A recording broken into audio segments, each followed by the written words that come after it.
አሁን ስታወራ ዶክተር ዛኪርና አንዳንድ ሙስሊሞችን ሲያወሩ ሰምተህ ነው ስታወራ የነበረውና ፎከስ እዚህ ጋር እስልምና እንደዛ አይደለም እ፣ የሚለው ብሎ ቢልህ ሌላ ቤት ገብተህ እስልምና እንደዚህ ይላል ብለህ ልትከራከር ነው?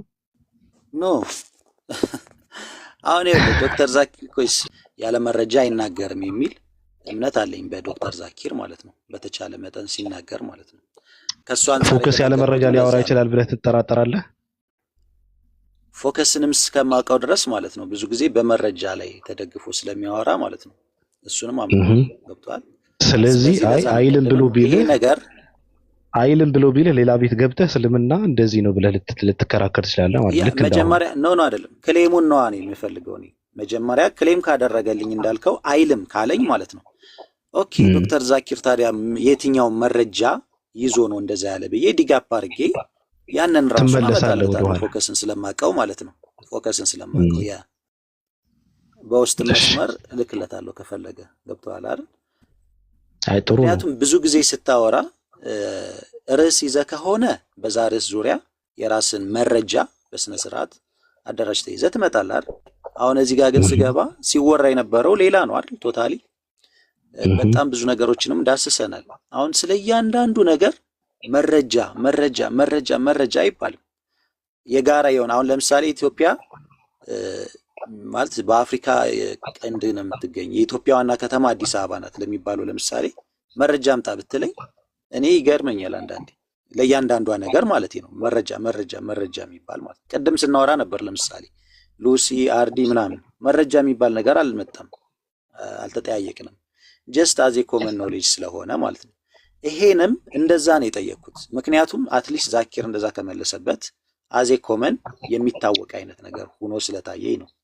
እሱ ብቻ ዛኪር ብቻ ሳይሆን ሌሎችም ሙስሊሞች ሙስሊም አስተማሪዎች ማለት ነው እነሱ ሲናገሩ አሜን። ስለሰማው አዜ ይቅርታ ኮመን አንድ ደቂቃ ትሰጠኝ? አሜን። ትቀጥላለህ። አዜ ልወጣ ነው። ኮመን እሺ? ስለሆነ አንድ ብዬ ደቂቃ ስጠኝ። አሜን። ይኸውልህ ኦኬ በእስልምናችን ላይ ዝም ብዬ አጠቃላይ ጀነራል ኢንፎርሜሽን ልንገርህ። በዲናችን ላይ አንድ ነገር ማለት ነው ኢቭን አንተ ያመጣኸው ነገር ማለት ነው ክሌም ያደረግከው ነገር እውነት ቢሆን እንኳን ፕሮባብል ኮዝ አለው። ኦኬ ለምሳሌ ማለት ነው ጀስት ኤግዛምፕል ነው የምነግርህ። አንተ ቅድም ያልከው ነገር ትክክል ነው አይደለም? አይደለም። የሆነች ሴት አገባች። ኦኬ ይሄ ኢንቨስትመንት ነው። በዛ ኢንቨስትመንት ውስጥ ከ10 ዓመት በላይ ከ20 ዓመት በላይ ኢንቨስት ሲያደርግ የነበረ ወንዱ ነው። ኦኬ ስለዚህ የራሷ ገንዘብ የራሷ ድርጅት ዳር ላይ ተቀምጦ 5 ሳንቲም ፕሮቫይድ አላደረገችም። ይቺ ሴት ለምሳሌ ምንም አይነት 5 ሳንቲም ፔኒ ፕሮቫይድ አላደረገችም እዛ ቤት ውስጥ። ተግባብተናል? የእሷ ንብረት የእሷ ሆኖ ነው የቀጠለው። ሶ አት ኤንድ ኦፍ ደ ዴይ ምንም አይነት ችግር ሳይገጥማት አግሪመንት አለ። ለምሳሌ ኢቭን በዚህ ባለማዊ ህግ ስትሄድ ፕሪናፕ የሚባል ነገር አለ አይደል? አሜሪካ ላይ አሁን ፕሪናፕ አግሪመንት የሚባል አለ። ለምሳሌ ወንዱ ቺት ካደረገ ሁሉንም ንብረት ለሴቷ ትቶ ይሄዳል። ሴቷ ቺት ካደረገች ሁሉንም ንብረት ለሱ ትታለት ትሄዳለች። አግሪመንት አለ። የመጀመሪያ ዲስከሽን አለ። በሃይማኖታቸው የተቀመጠው ህግ አለ። ይሄ ሁሉ የማን ጥፋትና እዚህ ደረጃ ለምንድን ነው የደረሰው ተብለው ፕሮባብል ኮዝ እና ኤፌክት ሪዘልቱ መታወቅ አለበት። ልጆች ወልደው ነው የተፋቱት እንበል። እሷ መልታይ ቢሊዮነር ነች። አንተ ደግሞ you have like a 10K or 6 figure. ኢማጂን የሴት መኒ የሴት ነው ተብሎ 7 ልጅ አንተ በ10 ሺህ ብር በ20 ሺህ ብር ታሳድጋለህ። is it fair for you? ገብተዋል? ስለዚህ እያንዳንዱ ነገር ምንድን ነው አግሪመንታቸው ምንድን ነው ፋውንዴሽኑ ምን ይላል ከምን አንጻር እዛ የመጨረሻው ኮንክሉዥን ላይ ደረስን የሚለው ነገር መታየት አለበት ለማለት ነው። ኦኬ አመሰግናለሁ። በዚህ ብቻ አይደለም በእያንዳንዱ ነገር ላይ ነው። ይሄ ሐራም ነው ይሄ ሐላል ነው ሲባል ኔጌቲቭ ሳይዱን ነው ያየሽው። ኔጌቲቭ ሳይዱ አሜን። ይቆይ ነው ያልሽው ነገር እኮ ፎርሚ ትክክል ነሽ ያልሽበት መንገድ ማለት ነው። ሴቷ እንደዛ አይነት በተንኮል ገብታ እንደዛ አይነት ነገር ምናምን ያነ ትክክል ነሽ። ኦኬ እኔ አሁን እያወራሁሽ ያለው ከህጉ አንጻር ነው። ህጉ ላይ አንዲት ሴት በቃ መፋታት ብትፈልግ ዱዲ ሳንቲም 5 ሳንቲም የመውሰድ መብት አላት ወይስ የላትም ነው ይኸውልህ እየነገርኩህ እኮ ነው አላት መብት አላት ከሆነ ኦኬ መብቷን ነገር ሆልድ ኦን ወንድም ሆነ ሴት ማለት ነው። ወንድም ሆነ ሴት የተቀመጠለት መብት አለ። and also there are conditions ገብቶሃል አይደለ? አንተ ለምሳሌ ኦኬ እዚህ ትዳር ውስጥ ስለሆንኩኝ ይሄንን ይዤ መሄድ እችላለሁ ምናምን አይደለም። የሆነን ነገር ስንናገር አታክ ለማድረግ ወይም ደግሞ ኔጌቲቭ ሳይዱን ለማምጣት ሳይሆን really do you understand ያንን ነገር በእውነት ለመረዳት ፈልገህ ነው ወይ ነው። ገብቶሃል አይደለ? ሶ አንተ ኔጌቲቭ ፓርቱን የጀመርከው አንድ ዱዴ አታገኝም እያልክ የተበደለች አስመስለህ ነው ያወራው። ኦኬ አንደኛ ስህተቱ እንደዛ የሚል ነገር አሳየን ስትባል አታሳይም። እሺ ችግር የለውም ሐሰን ያወራ የምትሉ እሺ ሐሰን ቀጥል። እሺ በቃ ሶሪ እንዴ ሚዩቴን አንስቼ ነው ወይስ እንደ መግባቴን አላወኩም? ቀጥይ እህትዬ ቀጥይ። ሰላም አለይኩም ወራህመቱላሂ ወበረካቱ። እንዴት ዋላችሁ? እንዴት አደራችሁ? ባቢ እንዴት ነህ? ምን ላይ እያወራችሁ ነው? የሆነ ሱቅ ገብቼ ባለ ሱቁ ያዘኝና መመለስ አልቻልኩም። ሲወራ የነበረውን አንድም አልሰማሁም። ባቢ ጸጥ ካልኩበት ረጅም ሰዓት ሆኖኛል። ወደ ጥያቄ አንስቶ ነበረ። ሰላም ብያለሁ። ያሲው ጥያቄ አንስቶ ነበርና እኔ አይደለም ከታች ያወራ ስላለ አብሽሪ ቀጥል ብትጨርስበትም በዛው ደግሞ ያው ቻይልድ ሰፖርት ላይ ወንዱ ኢንቻርጅ እንደሆነ ንገሪው እግረ መንገድሽም ማለት ነው። ኮኒክ ጨርሽ። እሺ ወንድሜ፣ አይ ኮሜንት ወንድሞቻችን ያወሩ እያሉ ስለሆኑ ነው። ኤኒዌይስ ለማለት የፈለኩት አሜን you started from the negative side so I have to go with your flow. the negative side ነው የጀመርከው። እስልምና ለሴት ልጅ ምን እንዳደረገላት፣ ምን አይነት አስተዋጽኦ እንደተደረገልን፣ እስልምና ውስጥ እንዴት ተመቻችተን እንደኖርን ሴቶች you didn't mention that. You started from a negative side, I have to go with the flow. ስለዚህ እያልኩ ያለሁት ምንድነው እንደ እንትን ሳይሆን ይሄ እኔ አሸንፋለሁ አንተን ይሄ ትክክል አይደለም ሳይሆን there is a foundation. አንድ ድርጅት እንኳን ስትገባ there are rules and regulation አለው። ያን rules and regulation አንተ ተከትለህ አሟልተህ ስትሄድ መብትህን ሙሉ በሙሉ ታስጠብቃለህ ማለት ነው። ኦኬ ከዛ በኋላ ያ ፋውንዴሽን ወይ ደግሞ ያ ድርጅት ያስቀመጠውን ሩልስ ኤንድ ሬጉሌሽን ደግሞ ስትጥስ ኢቭን ፋውንዴሽኑ ላይ አንተ ይሄን ያክል ፐርሰንት ቤኔፊት አለህ ቢባል እንኳን ሩልስ ኤንድ ሬጉሌሽን ስላበላሸህ ብቻ you have to face the consequences። ገብቶሃል? ያንን የውሳኔህን ውጤት ማግኘት አለብህ። ሶ እኔ እያልኩት ያለሁት ምንድን ነው ያቺ ሴት ኢቭን ነው የምልህ ማስረጃ አልሰጠህንም። ያገኘነው ተጨባጭ ማስረጃ የለንም። መረጃ ማስረጃ አይሆንም ይባላል። ሰምተህ ከሆነ መረጃ ማስረጃ አይሆንም። ሩመርስ ሊሆን ይችላል። የተሰማ ሩመርስ በሙሉ ደግሞ ማስረጃ አለው ማለት አይደለም። ኢቭን ኢፍ ትክክል ቢሆን እንኳን ብዬ ነው የተነሳው። ትክክል ቢሆን እንኳን እንዴት እዛ ፖይንት ላይ ደረሱ? ላይክ አይ ሴድ ለምሳሌ እስልምና ላይ መልታይ ቢሊዮነር ብትሆን እንኳን ኦኬ እዛ ሜሪጅ ውስጥ 5 ሳንቲም ኢንቨስት እንድታደርግ አትገደድም። አፍተር ደ ዲቮርስ ራሱ ማለት ነው 7 ልጅ ቢኖራቸው 8 ልጅ ቢኖራቸው አሁንም ቢሆን በርደኑ ያለው ወንዱ ልጅ ጋር ነው። why she gonna take half of the money that she didn't work on it? ያልሰራችሁን ገንዘብ ይዛ ሄዳ ልጆቹን በምን ሊያሳድግ ነው ይሰውዬ? even if it is true logically just እንደ ሰው አስበው፣ እንደ ሰው ማለት ነው። እና ሁሌም ስንጀምር ከኔጌቲቭ ሳይዱ መሆን የለበትም። እስልምናኛ ለሴቶች የሰጠው መብት በትዳር ውስጥ ምን ያክል ቦታ እንዳለን ፕሮቫይድ አናደርግም። በርደን የለብንም። ፊቲ የሚባል ነገር የለም። ቻይልድ ሰፖርት የለብንም። ከዛ አንጻር ሴቷ እንደፈለገች ቺት አድርጋ እንደፈለገች የፈለገችውን አውጥታ 7 ልጅ አስቀምጣበት ሄዳ ገንዘቡን ልካፈል ብላ ፍርድ ቤት ብትገትረው that's not fair ኢቭን በዓለማዊ ህግ ማለት ነው። ፕሪናፕ አግሪመንት ላይ እንኳን ብንሄድ ማለት ነው፣ አይደለም እስልምና ላይ ማለት ነው። ሶ ሁሌም ከኔጌቲቭ ሳይዱ ከምንጀምር ከፖዚቲቭ ሳይዱን ጀምርና how did we reach that point እንዴት እዛ ፖይንት ላይ ደረስን የሚለውን ለማየት ይረዳናል ማለት ነው። ግን አሁንም ቢሆን የምጨምርልህ ነገር ማለት ነው፣ አሰልች እንዳይሆን ንግግሬ፣ መረጃ ማስረጃ አይሆንም። ሩመርስ ይባላል እሱ። በቃ ሩመርስ ነው። ክርስትና ላይ እኮ እንዲህ ይባላል፣ እስልምና ላይ እንዲህ ይባላል ምናምን፣ እኔ ለሴቷ ተቆርቋሪ ነኝ ምናምን።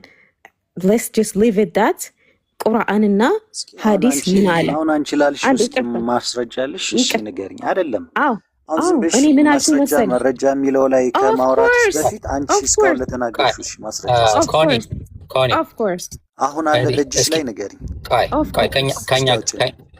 አውጪልኝ እስኪ። አይደለም ምን መሰለህ አሰኒ፣ ማስረጃ ነው የሚሉትና ማስረጃውን አልተዘጋጀሁበትም አልያዝኩትም አልኩት። ጀስት ሪፒት የሚደረገው ነገር ወዳዝ ፈለግሻውን ወጥቼ አመጣልሻለሁ አልኩኝ አይደል? ፖይንት ያ አንድ ሰው ሙስሊም ያልሆነ ሰው ይሁን ሙስሊም ሰው ለሌላ ለተቃራኒ ወገን ጥያቄ መጠየቅ ይችላል።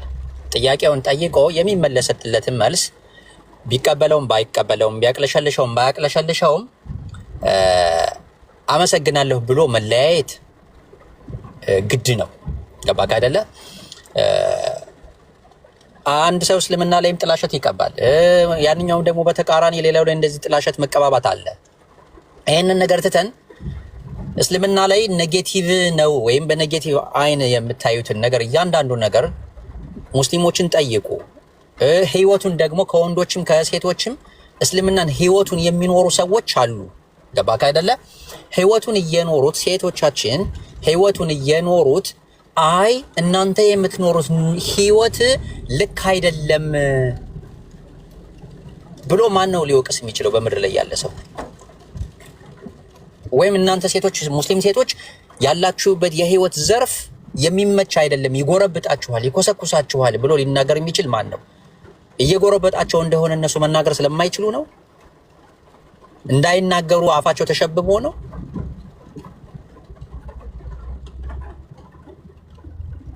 ገብቶካል?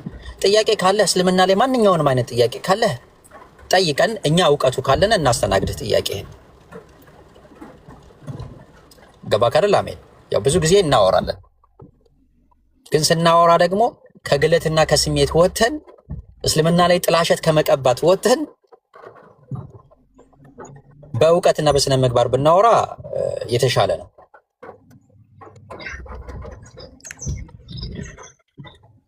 አመስለም ባቢሎን ወጣ እንዴ? አሜን። ተመልሰናና የተነሳውን ነገር ቢቋጭ ከሆነ እንቋጨው። አይ በዚህ ጉዳይ እኔም ጠይቀዋለሁ። ማነሳው ጥያቄ አለ። ከኔ ጋር ተፋታ ሄዳ የምታገባው በለጠ በኔ ብር መኪና ተግዛበት ማለት እኔ ራሱ አልቀበለውም። ስለዚህ ናና አሚንዬ እናውራበት። ትንሽ ጥሩ ሀሳብ እየተነሳ ነው። እንደውም ቀጥል። ያሴው ጨርሳል። አይ እኔ አንዳንድ የሚገርመኝ ማለት ነው አሁን ባቢሎን እያሳለፈው ያለው ህይወት ለናሙና ነው። ባቢሎን እያሳለፈው ያለው ህይወት ለባቢሎን ምቹ ነው። ለባቢሎን ምንም እየጎረበጠው አይደለም ልበል አይደል እንዴ? መጥቼ አንተ እየጎረበጠህ ነው ብዬ በአንተ ቦታ መናገር እችላለሁ እንዴ? አልችልም። ማንም አይችልም በምድር ላይ እንኳን እኛ ተራ ሰው፣ እኛ እዚህ ጋር ሶሻል ሚዲያ የምናውቀው ሰው ይቅርና ማለት ነው ወላጆችህ ራሱ መጣው አይ ባቢሎን ልጅ ሆይ እየኖርከው ያለ ህይወት በጣም የሚጎረብጥ ነው፣ ጠጠራማ እንትን ላይ ነው እየተኛ ያለው ብለው ቢሉ እንደምክር ጆሮ ሰጠህ ልትሰማቸው ትችላለህ። ግን ሪያሊቲውን ግን እነሱ ማወቅ ይችላሉ እንዴ? አይችሉም። ስለዚህ የሙስሊም ሴቶችም እኛ ወንዶች ለነሱ ከምንናገረው በላይ ዛሬ ላይ አንደበት አላቸው፣ ይናገራሉ፣ መብት አላቸው፣ ይናገራሉ። ምንድነው የተመቻቸው፣ ምንድነው ያልተመቻቸው፣ ምንድነው የጎረበጣቸው፣ ምንድነው ያልጎረበጣቸውን ኤክስፕረስ ማድረግ ይችላሉ። ለራሳቸው ጥብቅና የሚቆሙ ሴቶች ያሉበት ዘመን ላይ ያለ ነው። ስለዚህ የእነሱ ምስክር ኦኬ እኔ ተመችቶኛል ብላ ካለች ማነው አልተመቸሽም ብሎ ሊከራከራት የሚችለው? እኔ ይገርመኛል በጣም። ለሌላውም ደግሞ ያሉበት ህይወት ከተመቻቸው በቃ እናመሰግናለን፣ ይመቻችሁ እናንተ። እና መገፋፋቱን እንተውና በእውቀት ይወራ። አሪፍ ነው። ጥሩ ሲወራ ነበረ። በነገር ላይ ያሲው ቅድም ጥሩ ሀሳብ እየተወራ ነበረ። መጨረሻ ላይ ጥያቄ ሲነሳ ትንሽ እንትን ስላደረገው ነው አሜን እንጂ በቀላሉ ቢያሳርፈን በጣም አጭር ነበረና ሰላምዲን ቀጥል እስኪ ማውራት ፈልጋል ከቅድም። እሺ ቲንክ እሰማለሁ። ሰላም አለይኩም ወራህመቱላሂ ወበረካቱ። ባቢ ሁላችንም ሰላም ብያለሁ። ስሰማ ነበር ማለት በመጀመሪያ ደረጃ ደስ ያለኝ ነገር ምንድነው ፎከስ ሲጠይቀው በአምላክ ሕሳቤ ዙሪያ ላይ የምታነሳው ኮሜንት ሲባል በዛ ጉዳይ ላይ ያው አላነሳም እስልምና ላይ እና ያነሳው ትዳር ውስጥ ሴቶች ሲፋቱ ያለውን ጉዳይ ነው። ይሄ ነገር ማለት ለመናገር አስደስቶኛል። ችግር የለውም። ይሄ ሶሻል ላይፍ ላይ ያለውን ነገር ትክክለኛ የትኛው ነው ልናወራበት እንችላለን። የሰው አመለካከት ሊለያይ ይችላል። ግን በአምላክ ሕሳቤ ዙሪያ ላይ እውነት ለመናገር አልሐምዱሊላህ እስልምና ላይ የሚነሳበት ጥያቄ እንደሌለ አይደለም ሌሎች ኤቲስቶችም ደፍረው የሚያነሱት ጥያቄ እንደሌለ ከዚህ ተረድቻለሁ። ሁለተኛ ያው የመጣበት አካሄድ ደምድሞ መምጣቱ ትክክል አይደለም። እንደ ጥያቄ ከሆነ እንደዚህ ነገር ሰምቻለሁ፣ ይሄ ነገር ትክክለኛ መስሎ አልታየኝም፣ እንዴት ነው የምታዩት ቢል አሪፍ ነበር። ግን የተነሳ ነገር አለ። በእስልምና ሁልጊዜ የሰው ሀብት የሰው ነው፣ የኔ ንብረት የኔ ነው፣ የባቢሎን ንብረት የባቢሎን ነው፣ የስምረት ንብረት የስምረት ነው። በባልና ሚስትም የሚስትየው ሀብት የሚስትየዋ ነው፣ የባሏ አይደለም፣ የሷ ብቻ ነው። እሷ ከሞተች የተገመተለት የሚወርሰው ልኬታ አለ፣ አካሄዳለሁ። በዛ ህግ መሰረት ከሷ ሀብት ላይ ሊወርስ ይችላል። እንደዚህም ደግሞ የባልየው ንብረት የባልየው ነው፣ የሷ ሀብት ማለት ነው። እሱ ከሞተ ለሷ የሚገባትን ያህል ልትወርስ ትችላለች።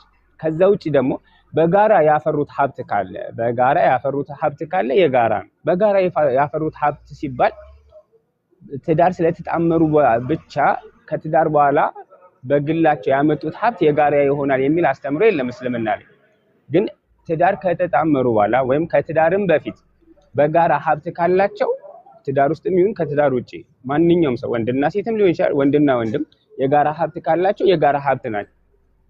ስለዚህ ባልና ሚስት ከትዳርም በፊት ይሁን ከትዳር በኋላ በጋራ ሰርተው ገንዘብ ሼር አድርገው ሊሆን ይችላል፣ ወይም አንዱ ገንዘብ አንዱ ደግሞ ጉልበቱን ሼር አድርገው ሊሆን ይችላል። በተለያየ አይነት መንገድ በጋራ ከሰሩና በዛ በስምምነታቸው መካከል ድርሻ እኩል የሚካፈሉ ከሆነ እኩል 70-30% በተነጋገሩት መሰረት የጋራ ንብረት ካላቸው እንደ እስልምና የጋራ ንብረት ነው፣ በኩል ይካፈላሉ።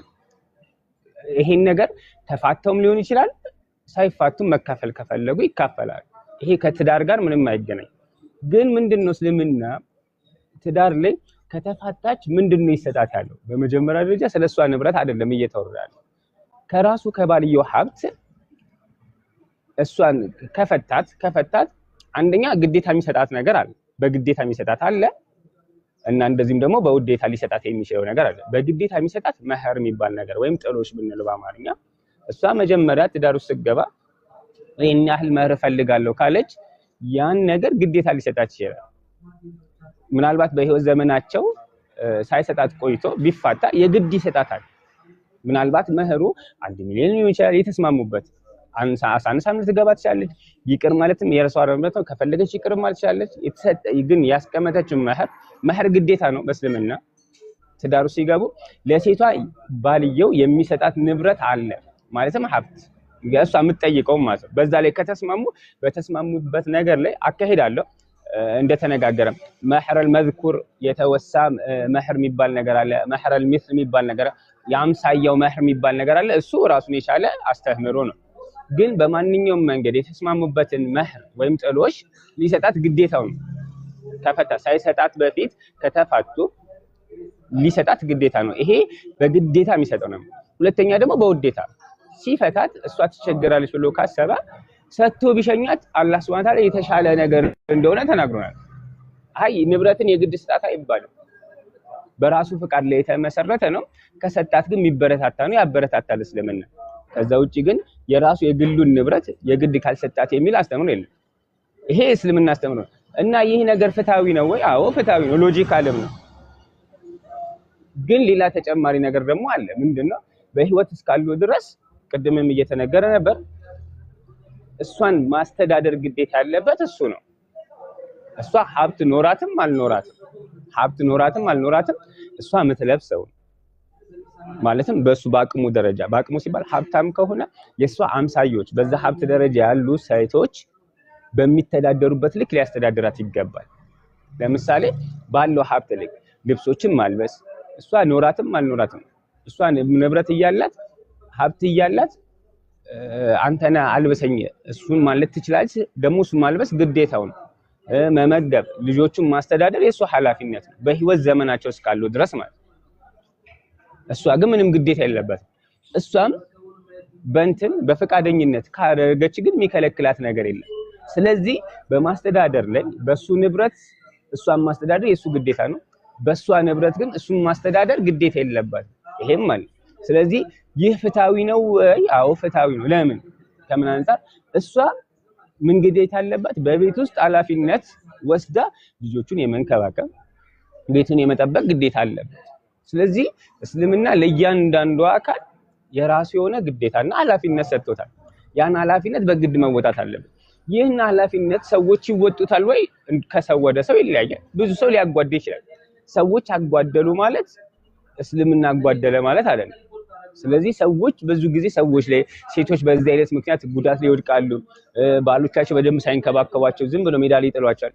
ይሄ የሰዎቹ ችግር ነው፣ የእስልምናው ችግር ሳይሆን ማለት። ሴት ልጅ ንብረት ማፍራት ትችላለች? አዎ ንብረት ማፍራት ትችላለች። ማንም የሚከለክላት ነገር የለም።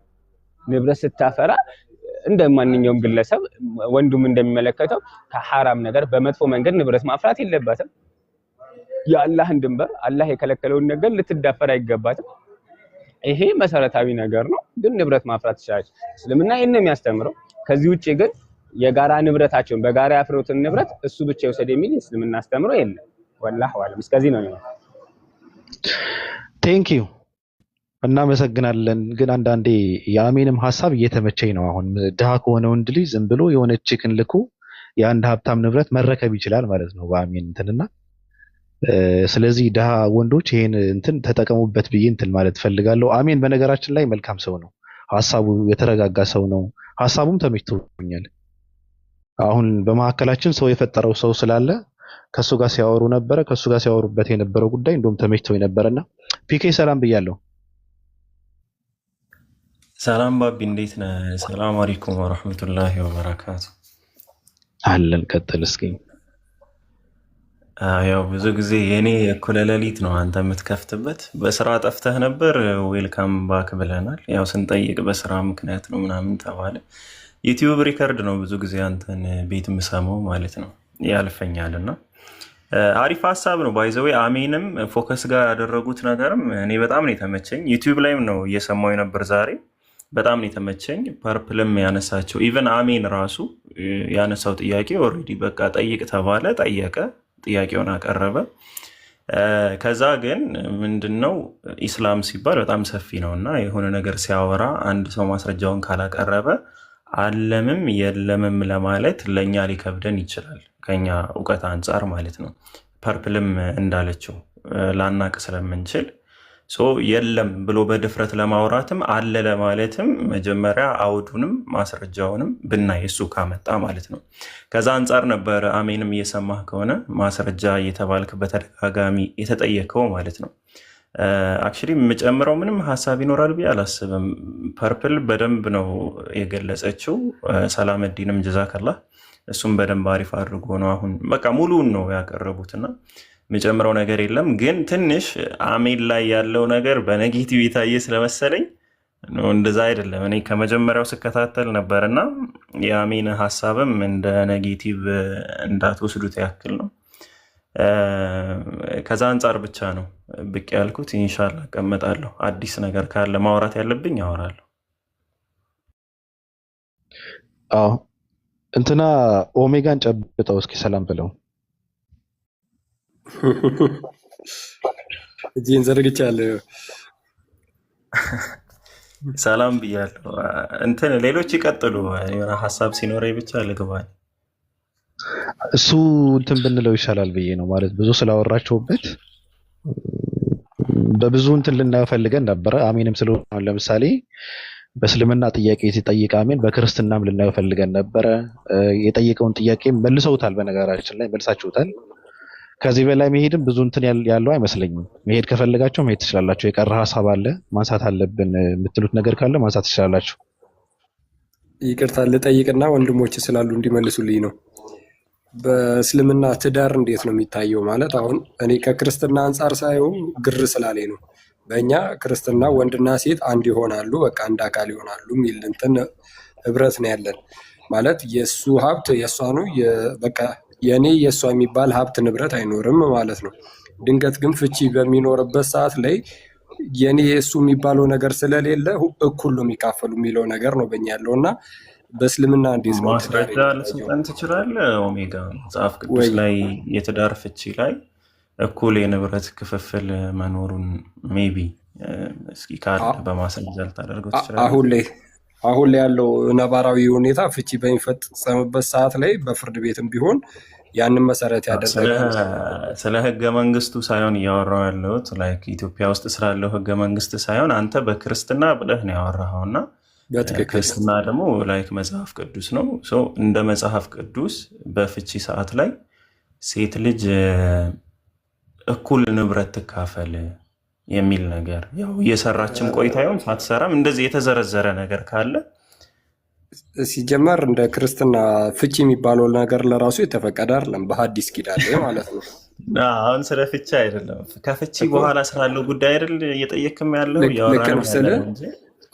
አይ ፍቺን ሳትፈቅድ ከፍቺ በኋላ ስላለው ዝርዝር ጉዳይ ቤተክርስቲያን ልታወራልህ አትችልም ልልህ ነው። ስለዚህ ያልፈቀደችው ፍቺ ቢፈጸም ምን ይሆናል ነው? ንብረት ክፍፍል አለ ወይስ የለም? በእንትኑ ነው የሚዳኘው ማለት ነው። በሀገሪቷ አካሄድ ነው የሚመራው ማለት ነው። ክርስትና ሙሉ በሙሉ ምንም የሚሰጠው ነገር የለም ነው። እኩል ይካፈሉም አይልም፣ አትካፈልም አይልም፣ ግን ፍቺን ከልክሏል ነው። ያ ትዳር ስምምነት ከሌለበትና ላይክ በጣም የሚደባደቡበት አይነት ትዳር ቢሆን ምንድን ነው የሚለው ክርስትና በዛ ዙሪያ ላይ ላይክ ሚስቲቱ የምትጨቆ የምትደበደብበት አይነት ሁኔታ ካለ ክርስትና ምንድን ነው የሚለው? ትፋታ ይላል ወይስ አይልም? እንደ ዋጋ ትቀበለው እንደ ሰማዕትነት ትቀበለው ነው ብላ ቤተክርስቲያናችን የምታምነው መጀመሪያ ላይ ስትገባበት። እየተጨቆነችም እየተረገጠችም ቢሆን የመፍታት መብት የላትም ማለት ነው። ይሄኛውን የሚፈቱ ራሳቸውን የቻሉ አካላት አሉ። እየተጨቆነች ከሆነ ምናምን መጀመሪያ ግን ሰውየውን መዝና ማግባት የእሷ ድርሻ ነው የሚሆነው። ከዛ በኋላ ግን